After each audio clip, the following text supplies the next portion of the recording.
Top quality और consistent performance के लिए सिर्फ सिल्वर पंप नाम याद रखना। ગીર સોમનાથ જિલ્લામાં બારે મેઘ ખાંગા હોય તેવી સ્થિતિ છે। સૂત્રાપાડામાં 4 કલાકમાં 4 ઇંચ વરસાદ ખાબક્યો, ઉનામાં 3 ઇંચ, કોડીનાર અને વેરાવળમાં 2 ઇંચ વરસાદ પડ્યો। ગીર ગઢડામાં 2 કલાકમાં 2 ઇંચ વરસાદ ખાબકતા જળબંબાકાર। ધોધમાર વરસાદને પગલે રૂપેણ નદી ગાંડી દૂર થઈ। પ્રાચીમાં સરસ્વતી નદીમાં ઘોડાપૂરની સ્થિતિ જોવા મળી। તાલાલામાં આંબળાશ ગામ બેટમાં ફેરવાઈ ગયું। વેરાવળના ભેરાળા ગામમાં નદીનો ધસમસતો પ્રવાહ જોવા મળ્યો। આંકોલવાડીના ગીર ગામના ખેતરો પાણીમાં ગરકાવ થયા। હવામાન વિભાગની ભારેથી અતિભારે વરસાદની આગાહી વચ્ચે ગીર સોમનાથ જિલ્લામાં બારે મેઘ ખાંગા હોય તેવી સ્થિતિ જોવા મળી છે। સૂત્રાપાડા, ઉના, કોડીનાર, વેરાવળ, ગીર ગઢડા આ તમામ તાલુકાઓમાં ધોધમાર વરસાદ ખાબકી રહ્યો છે। જંગલ વિસ્તારમાં ભારે વરસાદને પગલે રૂપેણ નદીએ રૌદ્ર રૂપ ધારણ કર્યું છે। પ્રાચીમાં સરસ્વતી નદીમાં પણ પ્રચંડ પ્રવાહ જોવા મળી રહ્યો છે।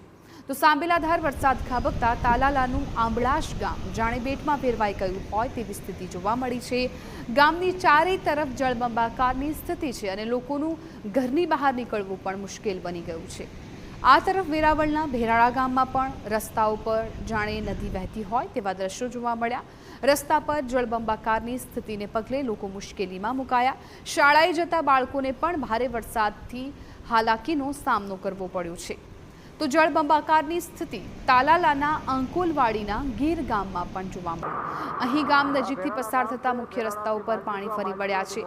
ગીર ગામના ખેતરો બેટમાં ફેરવાઈ ગયા છે।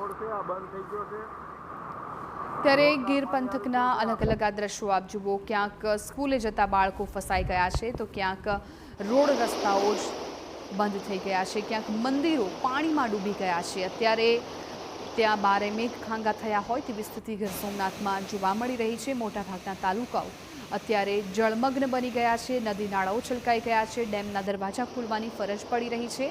ત્યારે અનેક એવા રસ્તાઓ છે, કોઝવે છે કે જે પાણીમાં ગરકાવ થઈ જતા બંધ થઈ ગયા છે। સંપૂર્ણપણે વાહન વ્યવહાર બંધ થઈ ગયો છે, ઠપ થઈ ગયો છે અને અનેક એવા ગામડાઓ છે કે જે આખાઈ બેટમાં ફેરવાઈ ગયા। આ દ્રશ્યો જોઈને આપને થશે કે આ કોઈ નદીના દ્રશ્યો છે, પરંતુ આ રોડ રસ્તા સોસાયટીના દ્રશ્યો છે કે જ્યાં આખી સોસાયટી છે પાણીમાં ગરકાવ થઈ ગઈ।